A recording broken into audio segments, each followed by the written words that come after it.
Hello दोस्तों, आपने कहानी का पहला भाग सुना था। अब मैं लेके आई हूँ दूसरा भाग। आपने सुना था अकेलेपन का सफर। मैं घर में तो थी लेकिन मेरा मन घर से कोसों दूर अकेलेपन के जंगलों में भटक रहा था। मेरे भीतर जिद और गुस्से को एक गहरा कर दिया था।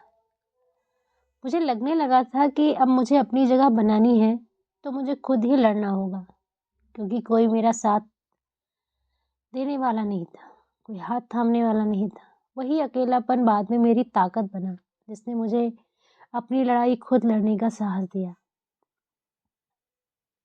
आइए अब आगे सुनते हैं।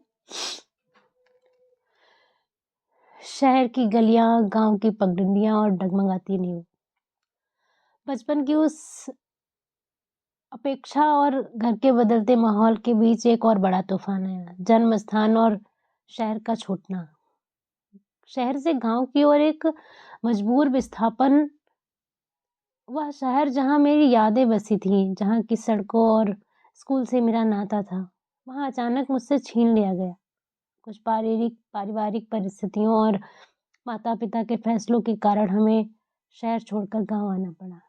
एक बच्चे के लिए यह सिर्फ बदलना नहीं था, बल्कि अपनी पूरी दुनिया बदलना था। शहर की वो चकाचौंध और सुविधाओं वाली जिंदगी पीछे छूट गई और सामने थी गाँव की वह पगडंडियाँ, जो शांत तो थी पर संघर्षों से भरी थी। शिक्षा की नींव का प्रहार।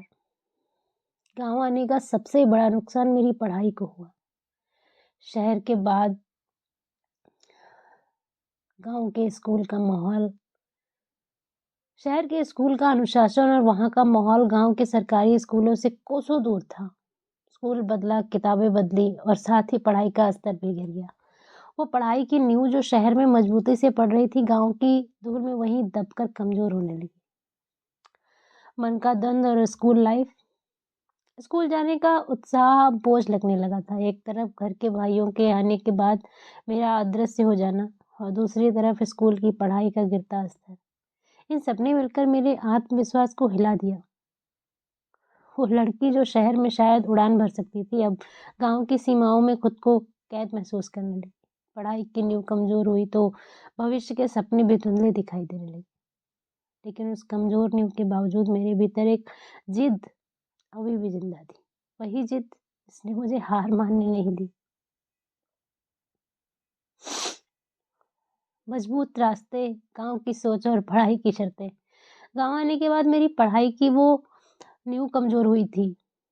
अब उस पर भविष्य की इमारत बनाना और मुश्किल होता जा रहा था। स्कूल लाइफ अब मेरी इच्छा से नहीं बल्कि उपलब्धता से चली जा रही थी। जो विषय मिला, जो स्कूल पास था, वही पढ़ना था। गांव की मानसिकता और बंदिशें। जैसे जैसे मैं कॉलेज की दहलीज पर पहुंची, समाज और परिवार की बेड़ियां और सख्त होने लगी। गांव की वही पुरानी सोच, लड़की है, ज्यादा पढ़कर क्या करेगी, मेरे घर में भी गूंजने लगी। कॉलेज जाना मेरे लिए एक अधिकार नहीं बल्कि एक एहसान जैसा बना दिया गया। परिवार का अल्टीमेटम और वो शर्तें। अब मैंने आगे बढ़ने की जिद की तो परिवार ने सहयोग के बजाय मेरे सामने एक दीवार खड़ी कर दी। साफ कह दिया गया, यही जो कॉलेज है उसी में पढ़ना है तो पढ़ो, वरना हमारे पास तुम्हें बाहर भेजने या पढ़ाने के साधन नहीं है। सबसे ज्यादा इस चोट उस बात ने पहुंचाई जब मुझसे कहा गया, अगर इससे आगे पढ़ना है तो खुद कमाओ और खुद पढ़ो। स्वाभिमान का जन्म। एक तरफ भाइयों के लिए सब कुछ न्यौछावर था और दूसरी तरफ मेरे सपनों पर स्वयं कमाई की शर्त। उस दिन खुशी के भीतर वो गुस्सा एक ठंडे संकल्प में बदल गया।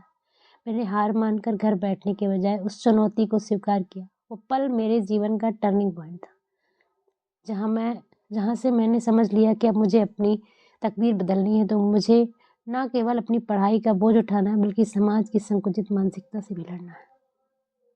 आगे का पार्ट अब अगले भाग में। Thank you.